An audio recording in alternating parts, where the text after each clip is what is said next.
जय हिंद दोस्तों आज हम यहाँ पर पढ़ने वाले हैं। आज क्वेश्चन लगाएंगे और पंचायती राज संस्थाएं हमने लगभग पूरी कंप्लीट कर ली, थ्योरेटिकली पूरा पढ़ लिया है। ठीक है, और जब कोई भी टॉपिक हम पढ़ लेते हैं पूरी तरीके से तो उसके बाद में ये देखना जरूरी होता है कि हम किसी भी क्वेश्चन को कितना आसानी से बना पा रहे हैं या फिर नहीं भी। ठीक है, तो ये देखना है। तो आज यहाँ पर आपके सामने बोर्ड पे लिखा है, क्वेश्चन लिखे हैं, इन्हीं क्वेश्चन को आपको लगाना है। ठीक है, और ये देखना है कि आपने कितनी पढ़ाई की है, कितनी नहीं, कितनी पकड़ आपकी इस टॉपिक पर है या नहीं। ठीक है, तो ये देखना है और उसके बाद में फिर उसके अकॉर्डिंग मेहनत करना है। राइट, तो देखें यहाँ पर पंचायती राज संस्थाओं का पार्ट 1 है ये। ठीक है, पार्ट 1 में कुछ क्वेश्चन यहाँ पर लेंगे और अल्टरनेट आपको डेली सीख मिलेगा इस टाइप का वीडियो। ठीक है, और अब यहाँ पर देखें और स्टार्ट करते हैं। सबसे पहला प्रश्न, वीडियो को रोक के आप खुद एक बार पढ़ ले प्रश्न को, उसके बाद में फिर यहाँ पर इसका आंसर लगाएं। जो भी आंसर होगा वो फिर बाद में आपको देखना है, यहाँ पे जो मैं बताऊंगा। ठीक है, क्या आपका आंसर सही है या फिर गलत है। तो देखें, सबसे फर्स्ट यहाँ पर दिया है, संविधान के किस भाग में ग्राम पंचायतों के गठन का प्रावधान किया गया है। ठीक है, तो बात क्या कही यहाँ पर कि संविधान का ऐसा कौन सा भाग है जहां पर ग्राम पंचायतों के गठन का प्रावधान किया गया है। तो कौन सा पार्ट है? पार्ट आपके सामने है, 4 ऑप्शन है। ठीक है, तो फर्स्ट है पार्ट 3, भाग 3, भाग 4, भाग 9 और भाग 9 का। अब देख ले इसमें ध्यान से और अपना ऑप्शन जो भी हो लगा ले और उसके बाद में फिर यहाँ पर देखें इसका आंसर। ठीक है, तो देखिए आपने अपना आंसर लगा लिया होगा, तो देख ले क्या है इसका आंसर। तो भाग की बात करें यहाँ पर, और बात हो रही किसकी? ग्राम पंचायतों के गठन की। ठीक है, गठन की, केवल ग्राम पंचायतों की नहीं है, ग्राम पंचायतों के गठन की बात हो रही। तो गठन की बात जहां पर होती है वहां पर आता है संविधान का भाग 4। ठीक है, संविधान का भाग 4 आएगा यहाँ पर। तो पार्ट 4 में दिया गया है पंचायतों के गठन संबंधी प्रावधान। राइट, अब भाग 4 क्या है, उसमें क्या दिया है, उसकी मेन हेडिंग क्या है, ठीक है, नाम क्या है उसका, तो ये भी देखना जरूरी है। तो पार्ट 4 में या भाग 4 में हम देखेंगे तो इसमें दिया गया है नीति निदेशक तत्व। क्या दिया है? नीति निदेशक तत्व। ठीक है, अब इसमें यह भी ध्यान रखना जरूरी है कि जो नीति निदेशक तत्व दिए हैं पार्ट 4 में, मतलब भाग 4 में, तो ये नीति निदेशक तत्व किस देश से या किस कंट्री से प्रेरित है या फिर किस कंट्री से ये लिए गए हैं। तो यहां पर आ जाएगा इसका आयरलैंड।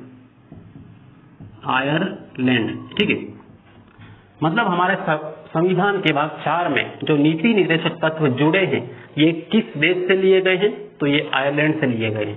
राइट, तो इसको भी ध्यान रखना है यहाँ पर। और इसके बाद में फिर यहाँ पर ये देखना है कि इसमें जो भाग है इसमें अनुच्छेद को देखना है। ठीक है, अनुच्छेद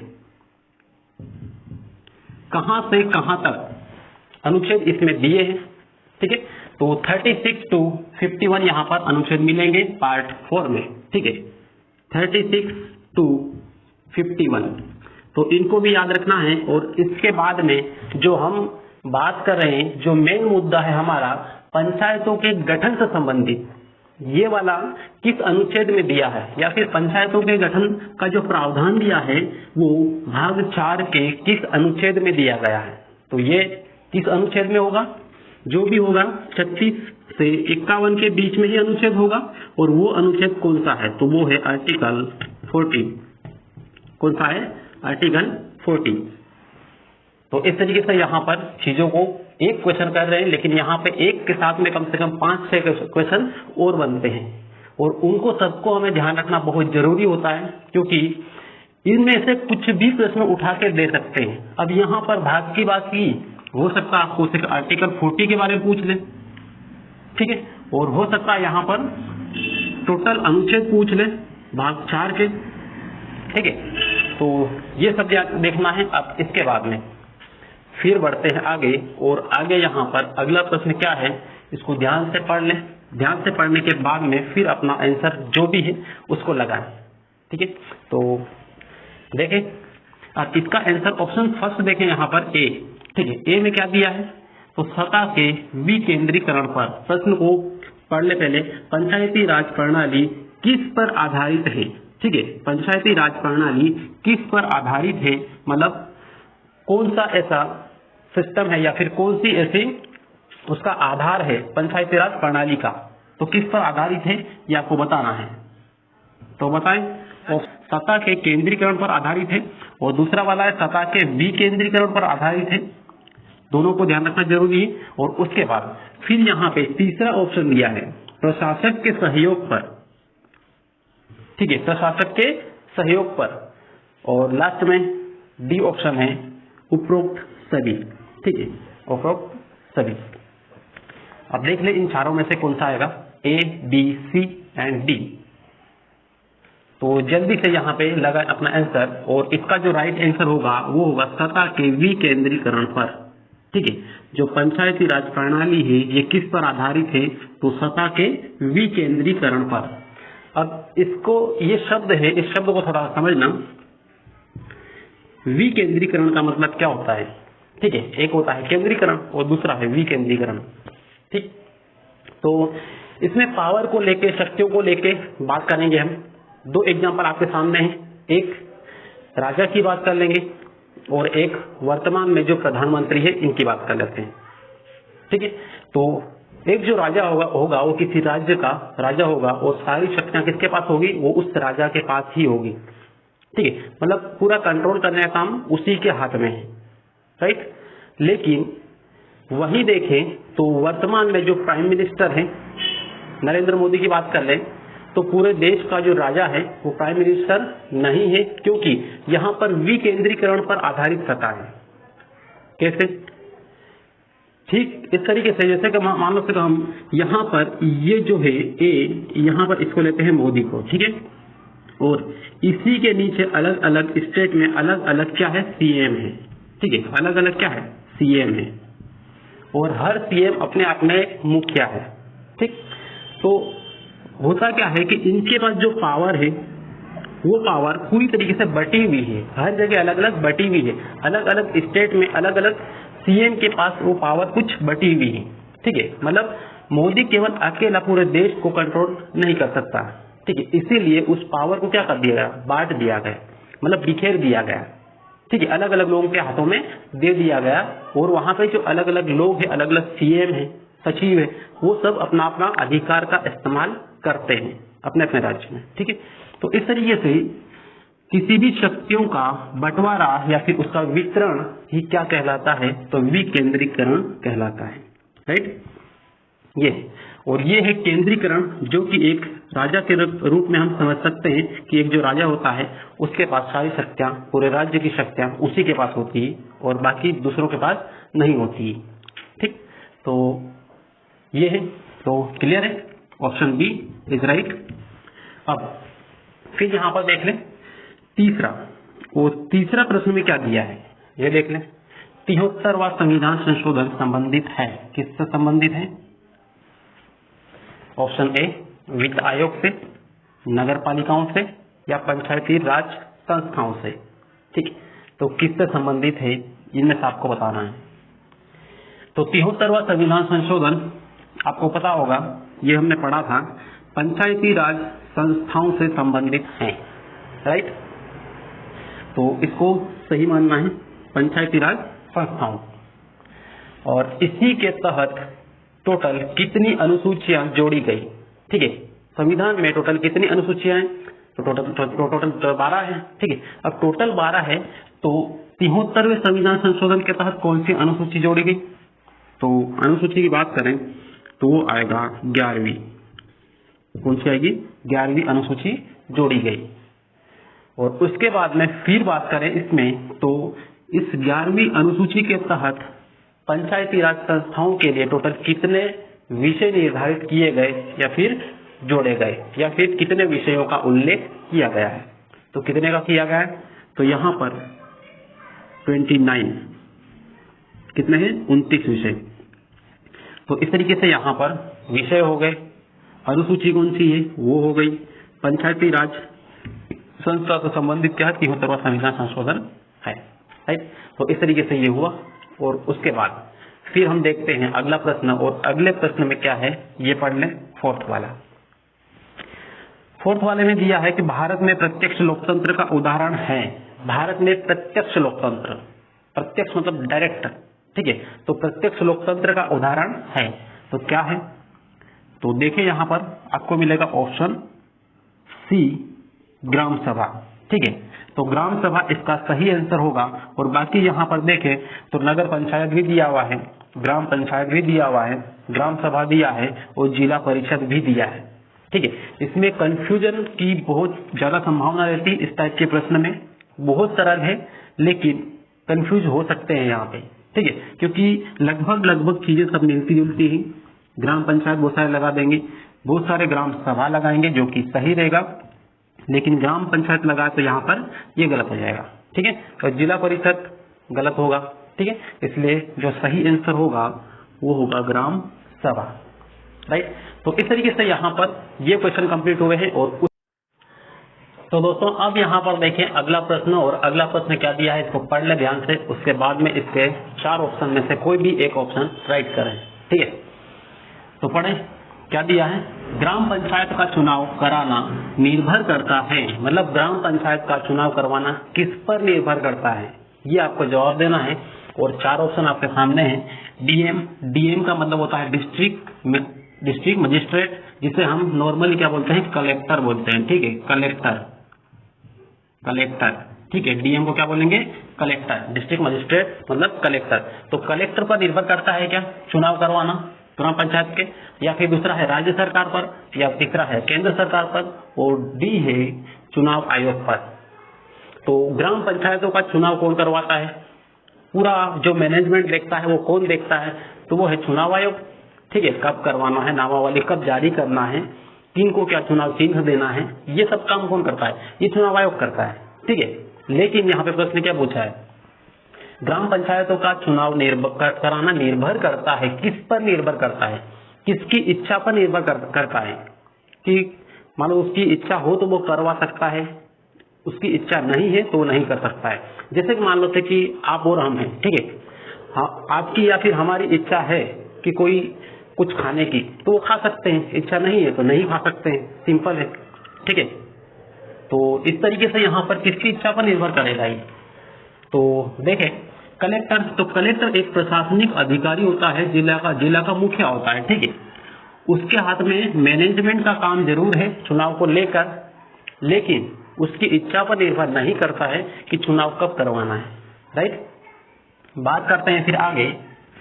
यहाँ पर दूसरा मैनेजमेंट जो स्टेट लेवल पे जो मैनेजमेंट करता है ग्राम पंचायतों के चुनाव का या विधानमंडल के चुनावों का, वो है चुनाव आयोग, ठीक है। लेकिन चुनाव करवाना भी इनकी इच्छा पर निर्भर नहीं करता है, ठीक।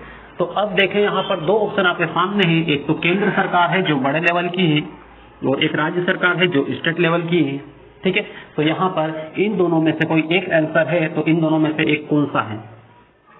तो अब यहाँ पर इसको हमेशा याद रखना है, माइंड में फिट कर लें कि जो राज्य सरकार होती है उसी का पूरा मामला है कि चुनाव कब करवाना है कब नहीं करवाना है, राइट। जैसे कि अभी चुनाव आ रहे हैं पंचायत के, ग्राम पंचायतों के, तो उसमें ये चुनाव होने वाले थे 2020 के लगभग, ठीक है, 20 में, लेकिन नहीं हुए। क्यों? क्योंकि सरकार अपनी इच्छा से यहाँ पर ये चुनाव करवा सकती है। क्यों? क्योंकि जब 2020 में होने वाले थे उसमें कोरोना की वजह से सरकार ने टाल दिया, ठीक है, नहीं करवाए। जबकि उसी टाइम दूसरे चुनाव करवा लिए गए, कई चुनाव हुए, लेकिन यहाँ पर ये ग्राम पंचायत के चुनाव नहीं हुए। क्यों? क्योंकि सरकार की जो मेंटेलिटी है, उनकी सोच है, उस पर डिपेंड करता है। उनकी इच्छा नहीं हुई चुनाव करवाने की, नहीं करवाए। अभी मान लो कि बहुत सारी एग्जाम के फॉर्म डलवा रखे हैं लेकिन एग्जाम नहीं करवा रहे, ठीक है। इसमें जैसे कि जो गवर्नमेंट है उनकी सोच पे डिपेंड करता है कब करवाना है कब नहीं करवाना है, ठीक है। क्योंकि वो जब डायरेक्शन देंगे कि इस टाइम में यहाँ पे ये एग्जाम करवाना है, बोल दिया तो करवा देंगे। कोई भी संस्था हो जो एग्जाम ले रही है, ठीक है, आराम से करवा देंगे। लेकिन डिपेंड किस पर करता है? राज्य सरकार पे। तो ये चुनाव करवाना किस पर निर्भर करता है? राज्य सरकार पे। ये क्लियर हुआ। अब इसके बाद में फिर देखिए अगला प्रश्न, और नेक्स्ट क्वेश्चन में क्या दिया है इसको पढ़ लें। पंचायती राज की प्रधान समस्या है, प्रधान का मतलब है मुख्य, ठीक है, प्रमुख मुख्य या फिर प्रमुख। तो पंचायती राज की प्रधान समस्या या फिर मुख्य समस्या क्या है, तो समस्या आपको बताना है, ठीक है। क्या है इसकी समस्या? तो सबसे फर्स्ट ऑप्शन है इसमें दिया हुआ है निर्धनता, दूसरा है दलगत राजनीति, तीसरा है अशिक्षा, ठीक है। तो इन तीनों में से क्या है? तो पंचायती राज हर उस स्थान पर है जहां पर निर्धनता हो या फिर बहुत पिछड़ा एरिया हो, ठीक है। तो ध्यान रखना, निर्धनता का पंचायती राज से कोई ज्यादा उतना लगाव नहीं या फिर बहुत ज्यादा निर्भर नहीं करती उस पर, ये बहुत बड़ी समस्या नहीं है, ठीक है। तो और जो मेन समस्या है वो क्या है? तो यहाँ पर कई लोग यहाँ पर ये लगाएंगे अशिक्षा, मतलब शिक्षा का अभाव। तो शिक्षा का अभाव तो है ही, ठीक है, तो इससे दिक्कत होती है, लेकिन इससे भी बड़ी समस्या क्या है? तो इससे भी बड़ी समस्या यहाँ पर है दलगत राजनीति। क्या है? दलगत राजनीति। पंचायती राज की प्रधान समस्या क्या है? दलगत राजनीति। तो बी ऑप्शन इसका राइट होगा। अपने हर कोई वो व्यक्ति यहाँ पे समझ सकता है जो गांव में या फिर ग्रामीण लेवल पे रहता है, ठीक है, और उनको अपने खुद के गांव को देखना है, कंपैरिजन करना है कि अपने खुद के गांव में अलग अलग दल के छोटे बड़े अलग अलग नेता है और हर नेता अपने आप को बड़ा मानते हैं वहां पर, ठीक है, और हर कोई अलग अलग जाने की कोशिश करता है।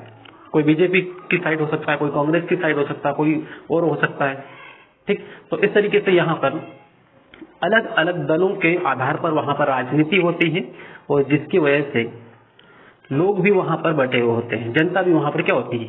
दलों के आधार पर बटी हुई होती है। और ये सबसे बड़ी समस्या है किसकी? पंचायती राज की, राइट। तो ये कंप्लीट हुआ। अब इसके बाद में अगले प्रश्न की ओर बढ़ते हैं और इसमें पढ़ लें इसको, पंचायती राज की मुख्य उपलब्धि क्या है। देखो अब यहाँ पर तो समस्या को अपन ने ले लिया, ठीक है, पंचायती राज की मेन जो समस्या थी वो ले लिया यहाँ पर, तो वो क्या थी? दलगत राजनीति। लेकिन यहाँ पर बताना है आपको कि पंचायती राज की मुख्य उपलब्धि क्या है, उपलब्धि बताना है कि इसका प्लस पॉइंट क्या है, ठीक है। चार ऑप्शन आपके सामने है। सबसे पहला है यहाँ पर ए, राजनीतिक चेतना का विकास। क्या ये उपलब्धि है?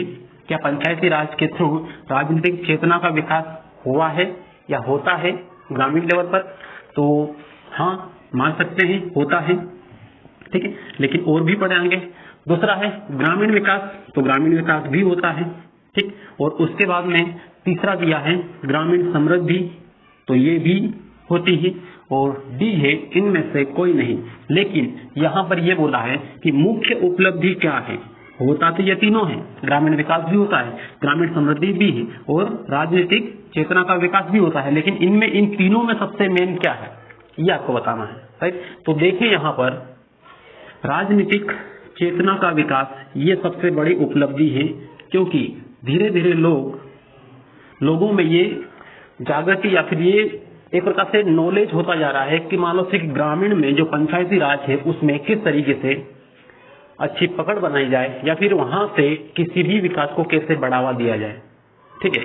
तो इस तरीके से यहाँ पर इसका एकदम जो राइट आंसर होगा वो क्या होगा? ऑप्शन ए, राजनीतिक चेतना का विकास। मतलब लोग सीधे सीधे बोलो तो लोग वहां पर अभी के टाइम में, आज के टाइम में राजनीति के प्रति जागरूक हो रहे हैं, ठीक है, और अपनी आवाज को उठा रहे हैं, अपने जो अधिकार है उनकी मांग करने लगे हैं, ठीक है। तो इस तरीके से इसको सबसे फर्स्ट प्रायोरिटी देना है, राजनीतिक चेतना का विकास को। अब इसके बाद में फिर देखिए हम अगला प्रश्न, और अगले प्रश्न में क्या दिया है? स्थानीय सांसद और विधायक किसके पदेन सदस्य होते हैं? बहुत इंपॉर्टेंट क्वेश्चन है यहाँ पर। ये किसकी बात हो रही है? स्थानीय सांसद और विधायक किसके पदेन सदस्य होते हैं? तो किसके पदेन सदस्य होते हैं? तो यहाँ पर सबसे पहला ऑप्शन दिया है ग्राम सभा, ठीक है, दूसरा है ग्राम पंचायत, तीसरा है जिला परिषद और डी है नो एनीवन, मतलब इनमें से कोई नहीं। तो देखें यहाँ पर क्या ग्राम सभा के होते हैं सांसद? ग्राम सभा में कोई सदस्यता होती है सांसद की या विधायक की? तो यहाँ पर नहीं होती है, ठीक है, ग्राम सभा के पदेन सदस्य नहीं होते हैं। और ग्राम पंचायत के होते हैं, तो ग्राम पंचायत के पदेन सदस्य भी यहाँ पर ये नहीं होते हैं। तो किसके पदेन सदस्य होते हैं? तो यहाँ पर जिला परिषद के पदेन सदस्य होते हैं, ठीक है, किसके होते हैं? जिला परिषद के पदेन सदस्य होते हैं, याद रखना इसको अच्छे से। और अगला प्रश्न आपके लिए है और आपको इसको यहाँ पे देखना है, इसका आंसर बताना है और कमेंट करना है कि इसका आंसर क्या आएगा। ठीक है, तो पढ़ ले इस प्रश्न को। और इसमें दिया है पंचायतों द्वारा कौन सा कर वसूला जाता है, या सीधे सीधे बोले तो जो पंचायत होती है वो कौन सा टैक्स लगाती है और उसको वसूलती है, आपको बताना है ये और कमेंट करना है। ठीक है, तो दोस्तों आज का ये जो वीडियो था यहाँ तक ही, और उसके बाद में और यदि से आगे इस वीडियो को बढ़ाएंगे तो थोड़ा सा लंबा हो जाएगा, इसलिए नेक्स्ट पार्ट में मिलेंगे। और उम्मीद है कि आपको यहाँ पर कुछ तो सीखना मिला होगा, और यदि आपको यहाँ से कुछ सीखना मिला है, आपकी प्रैक्टिस हुई है, तो वीडियो को लाइक जरूर कर दें। नए हो चैनल को सब्सक्राइब करें, बेल आइकन दबा लें। मिलते हैं नेक्स्ट क्लास में, तब तक के लिए बेस्ट ऑफ लक।